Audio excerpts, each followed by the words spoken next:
What's up guys, I'm James and welcome back to the Rebel Based Build. On this episode we're building a Tatooine style desert house. I'm going to take you through everything from 3D modelling to 3D printing on this amazing printer to creating a nice textured and different coloured finish.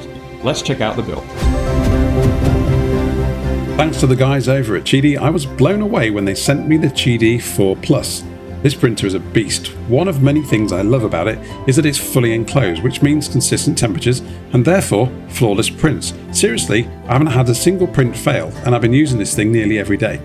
It's got a massive build volume so you can print big models without chopping them into pieces, and the motion system is rock solid. You get stupid speeds without losing any accuracy. And when the print's done, the magnetic flex plate pops your models right off, no scraping or stress. Here's the problem though. It's just too easy to use. I actually lost build time on my own project because my kids discovered Thingiverse, and suddenly we were cranking out knitted giraffes, lightsabers and half the Star Wars universe. But this gave me a bit of time to consider my project, so I grabbed some paper and sketched some ideas.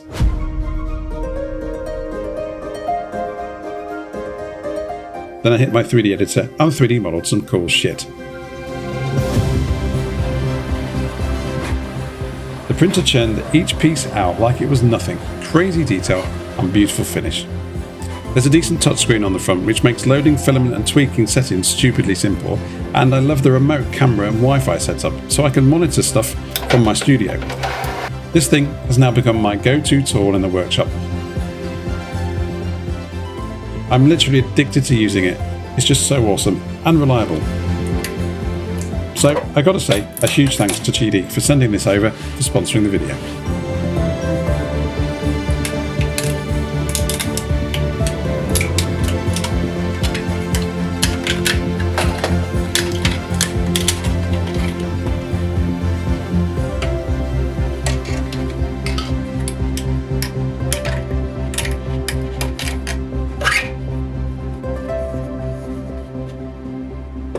That was quick, strong, and pretty tidy. I'm impressed. Most of what you see here is printed on the QIDI, with just a few of the smaller antenna details sent to my resin printer. The QIDI prints came out so clean and smooth that I didn't even need to sand anything. In fact, all I did was add a filler primer pass to the whole project, and the results were fantastic. From a design point of view, I took inspiration from buildings from the Star Wars franchise, such as those seen on Tatooine, and video games like Star Wars Outlaws and The Fallen Order. Canopies, signs and landing pads are such a key part of the Star Wars universe, but I also wanted the project to appear somewhat generic sci-fi, so you guys can use the files in whatever project you wish.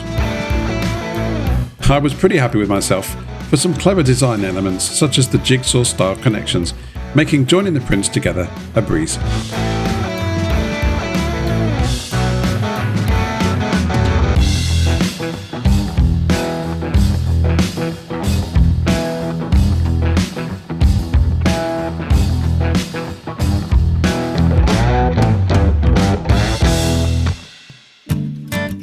I was so excited with my canopies that they were the first thing I painted. I mixed together some colours to achieve that iconic Tatooine red finish, and I used a sponging technique to achieve some texture which worked well to capture highlights from the silver rubbing stage.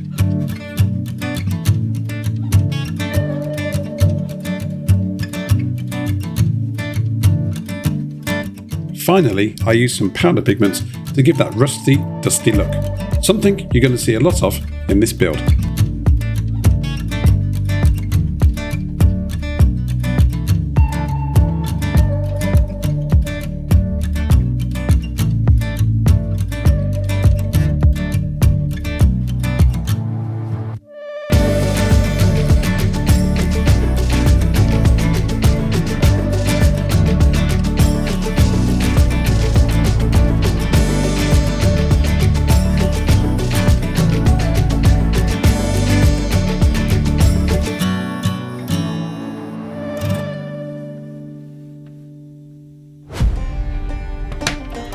Here's the problem.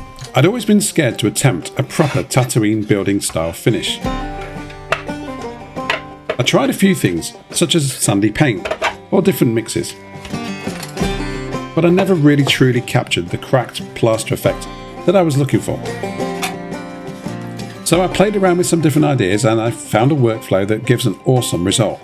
The first stage is to apply a textured primer of sorts to the print. This provides a good foundation for the plaster to adhere to. I'm using some Vallejo ground texture to do this, but you could easily use some sand and PVA mix to achieve the same result.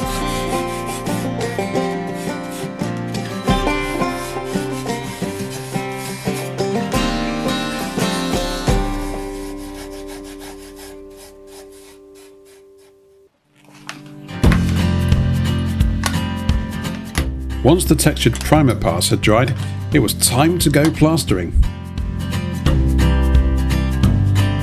I mixed this plaster powder with water until it became smooth and a little firm.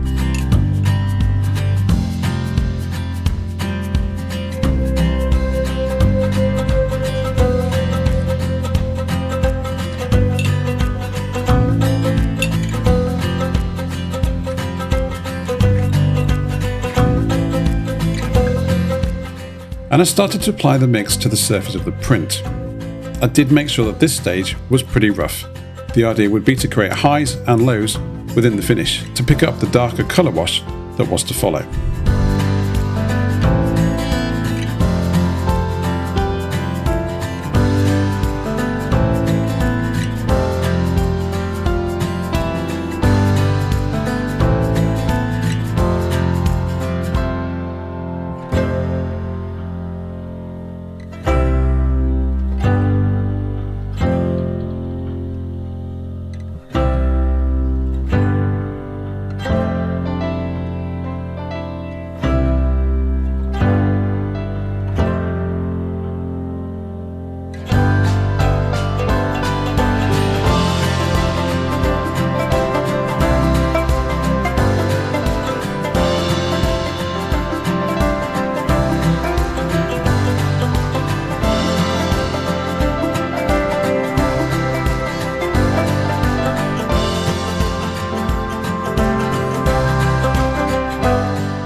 To achieve this finish, the next stage was sanding. Yep, this was to ensure that the uppermost layer was smooth and levelled out the thickness of the plaster all over the print. I used a sanding block as a flat surface. This is the best way to achieve consistency over the surface of the model.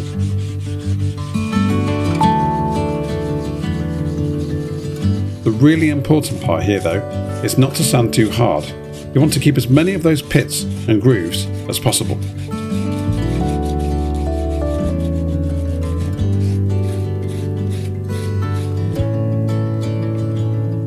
It was important not to lose any definition since I was applying a layer of plaster all over the model. So I used a small modelling file to sharpen up those details in the areas that needed it.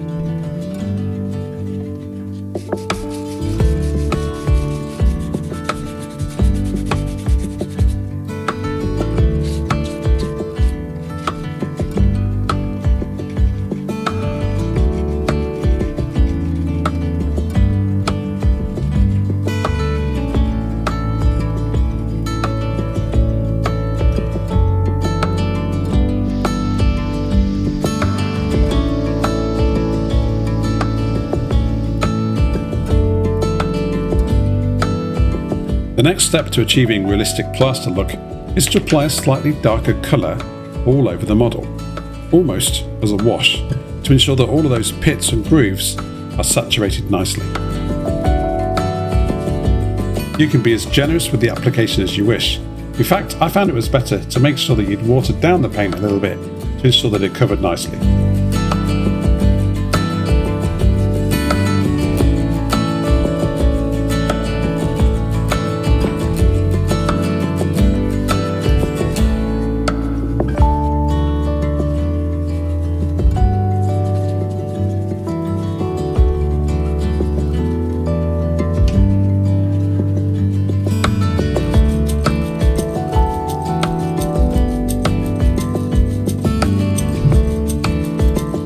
Finally, we need to sand the surface again, ensuring that you do not press too hard because this will remove the details. Effectively what this is doing is removing the darker colour wash from the uppermost surface and leaving it in the pits and grooves.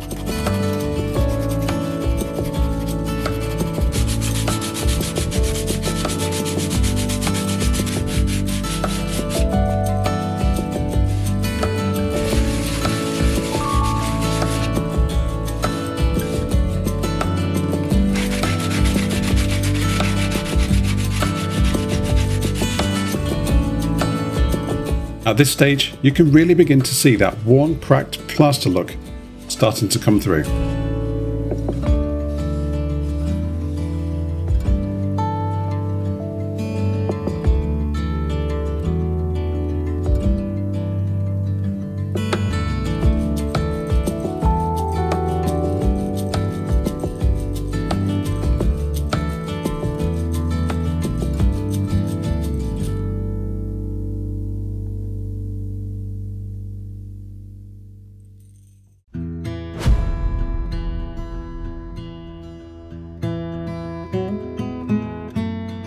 The idea here was to create a terrain piece that included a speeder track of some sort behind the building, and some interesting details surrounding the track itself.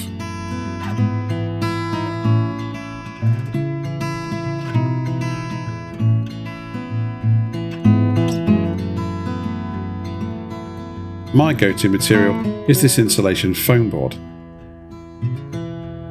It's so easy to cut, sand and mould into the desired shape you want, in this case, wind-eroded rocks.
The sanding block came in handy once again during this stage, as I was able to carve some realistic windswept rocks using some nice fluid sweeps.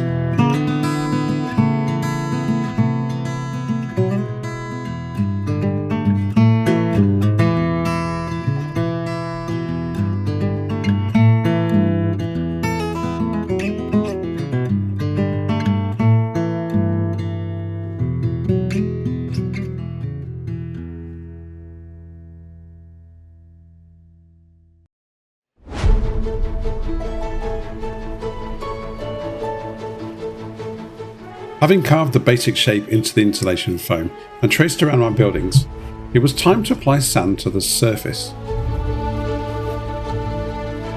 Again, I used the Vallejo terrain texture as a base and applied it haphazardly.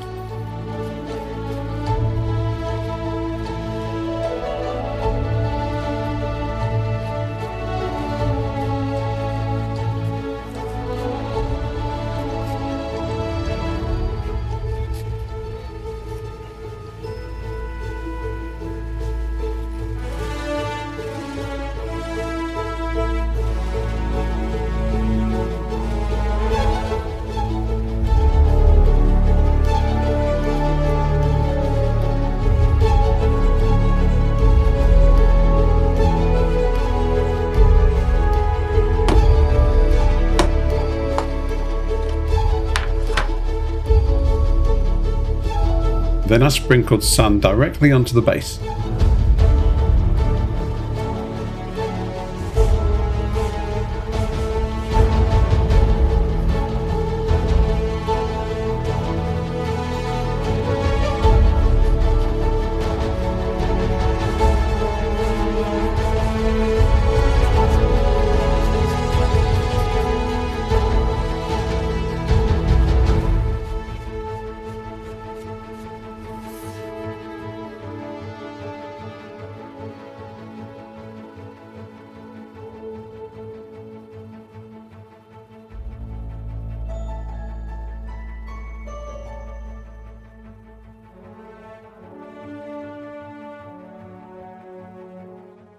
thought about the logical placement of this to ensure that sand was built up around the walkway and the door arches.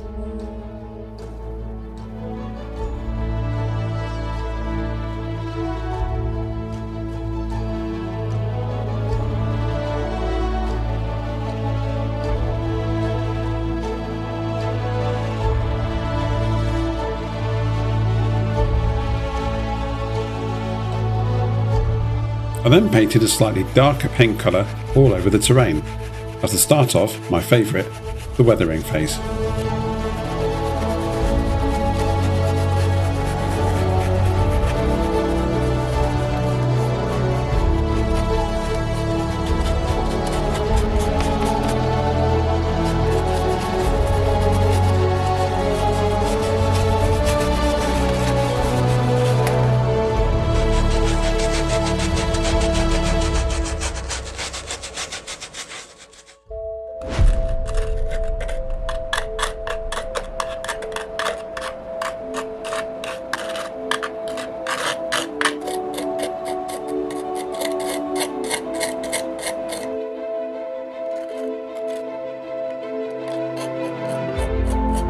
The next phase included filling the gaps around the building and adding some miniature rocks and pebbles to give the impression of scale.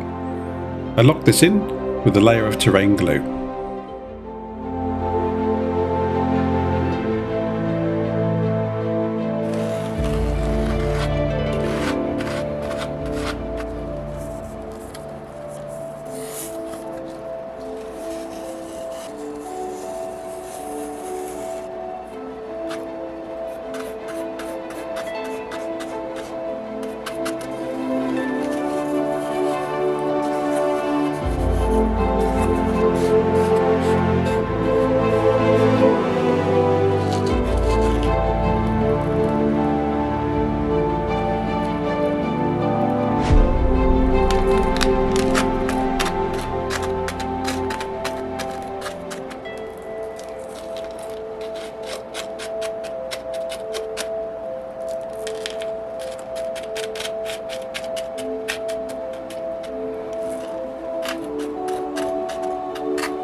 My favourite part of any build project is the weathering stage.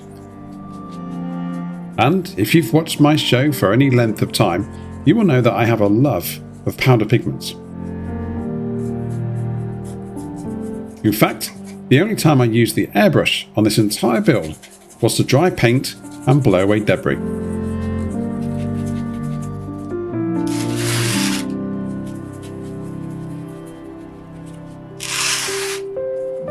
Now, to capture the reddish-brown exaggerated Tatooine style look, I used multiple pigments.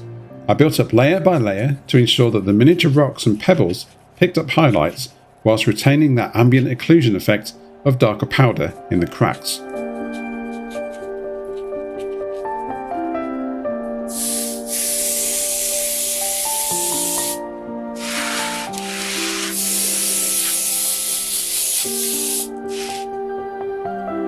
A mixture of rust, browns and yellows provided enough variation to pick out paths and highlights around the different structures and accessory details. I used a large makeup brush to blend the pigments together and ensure that each of the colours had a chance to shine.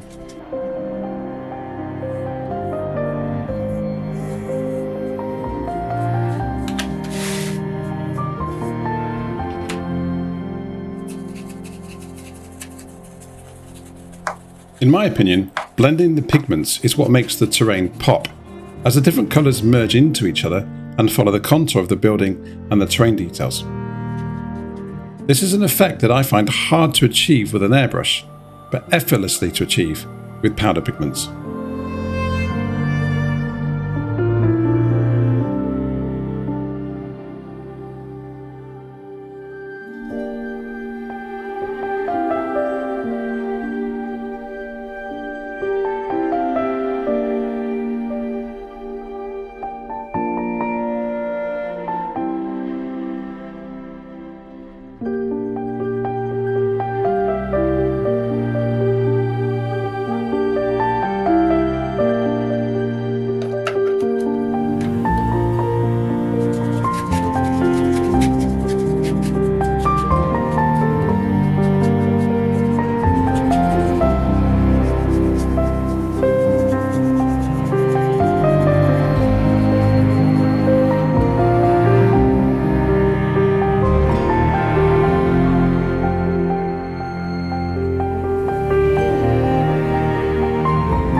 To tie the building in with the terrain, I used the same rust pigment on the structure, adding fades around details and streaks under panels and pipes.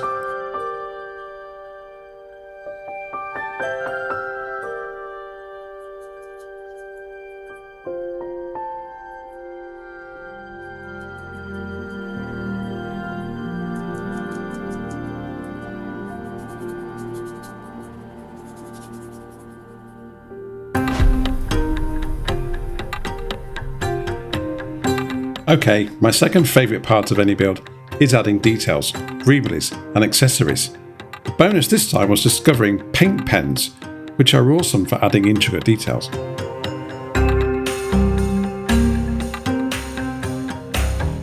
But what really brings this diorama to life is the number of details around the building that suggest a purpose or something that adds to the visual story. What might you find lying around a Jawa droid junk shop? Who uses the landing pad? What's in the crates? And of course, where do the wires go?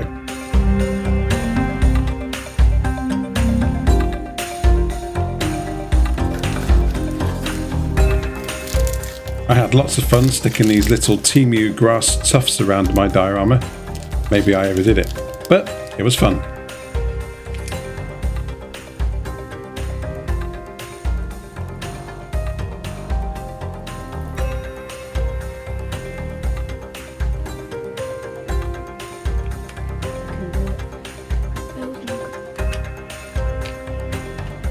I wanted to incorporate a bit of kit bashing into the build, so I created this power generator prop using some leftover pieces from an old model kit and some 3D printer filament that's actually quite easy to pose into the desired shape.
This fun little side quest actually looks pretty convincing and really pops when I added some of the rust powder pigment to the different elements.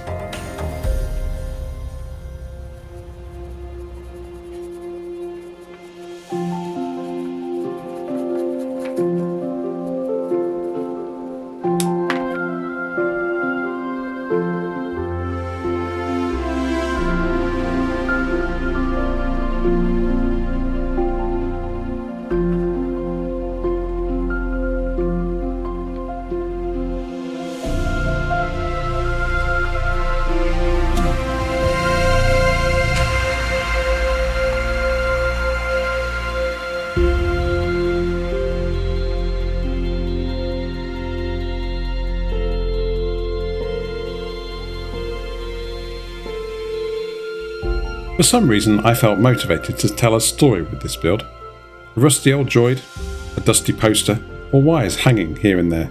But there was one thing left to add to really make this thing pop. And that was lighting.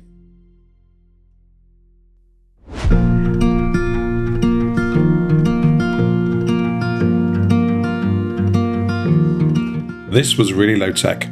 A couple of battery boxes, some auto blink lights, and the use of hot glue to create little windows.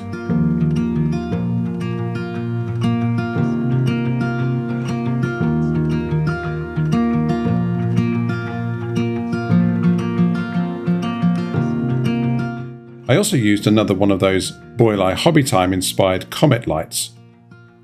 I finished each circuit off with a switch, and I feel that the lighting effects added to the overall narrative of the build, and looked pretty cool.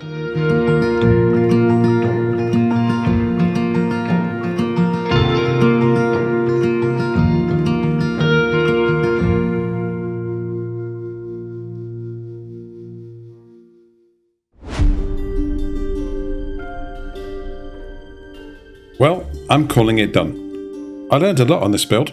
It involved a whole bunch of techniques, and I had a lot of fun. I hope you like it as much as I enjoyed making it. The files for this build are available over on the Rebel Base Etsy and Patreon pages.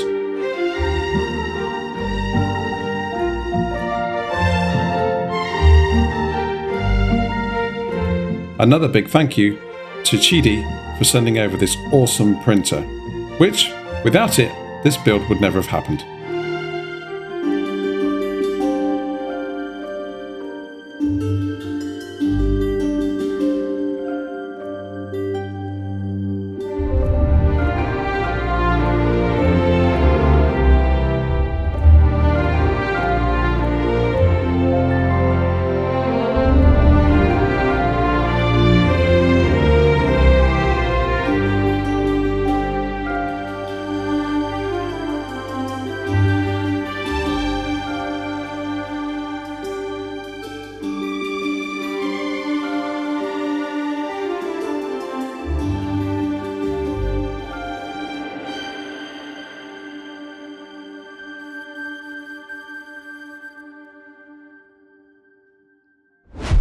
Now, here are some of the community entries from the landing pad challenge, and as always, they're awesome.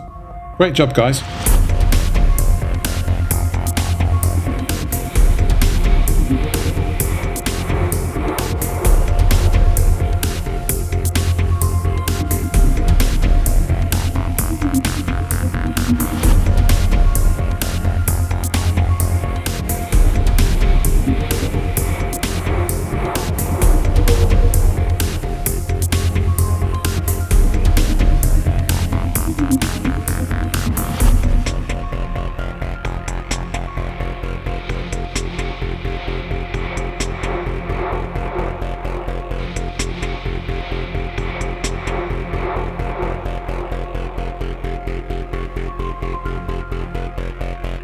If you like what you've seen here, please do consider subscribing. It's free and you'll never miss a build. It really helps the channel. Take care, guys.